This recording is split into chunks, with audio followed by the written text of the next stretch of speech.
Yes, aiming to return in some style at the Czech Masters is Belgium's Nicolas Colsaerts. The 31-year-old's taken the scenic route in more ways than one lately. Glad to be back on European soil after 2 years spent largely in the States.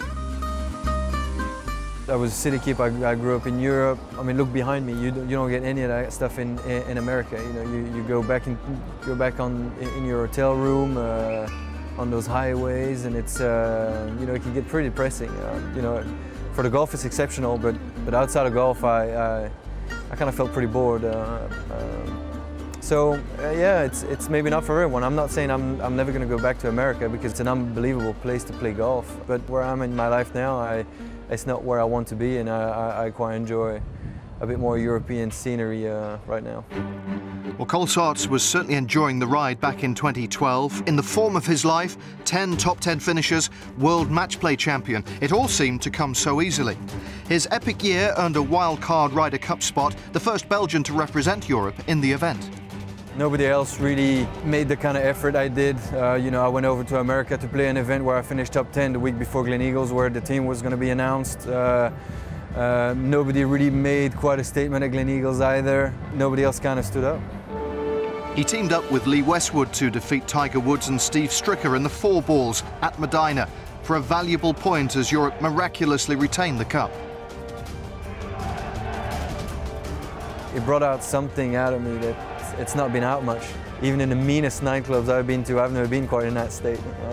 But it's something very special, you know, especially when you make shots like that down the stretch, when you know how much it means, and when you see the result at the end of that day one, it's indescribable. Colsaerts' beaten American opponents have now both withdrawn from this year's Ryder Cup due to injury, Stricker the latest casualty. Many of the faces will have changed, but for Tom Watson and co, desire will be undiminished at Gleneagles. Even if it's in the team room only or on the golf course, you can tell that he's somebody that wants to win the cup back, and they just don't like losing it every time. That Ryder Cup may have been his finest hour to date, but of course form can go down as well as up, sometimes quickly. You know, you ride such a big emotional wave when you play in the Ryder Cup, and when you win it, and when you've dreamed about playing in it for so long, and I kind of felt a little depressed after it. You know, it was all like a little downward spiral of okay, what's next? You know, it probably comes down to goal setting, and that's probably played a lot in my form and in my mental health, and some of the decisions that I've taken in the last 2 years.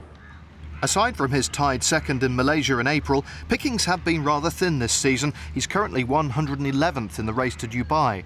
But you know what they say about form and class. Colsaerts hopes things start to improve soon.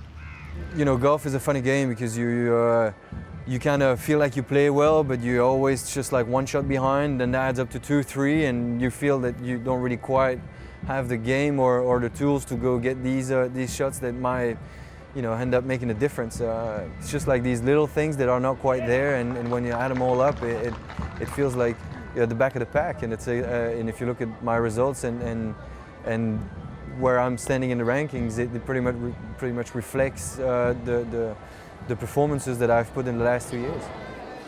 Maybe things will start looking up in Prague. And though not in the mix for selection at Gleneagles this year, Nicolas isn't quite ready to call time on his Ryder Cup career just yet.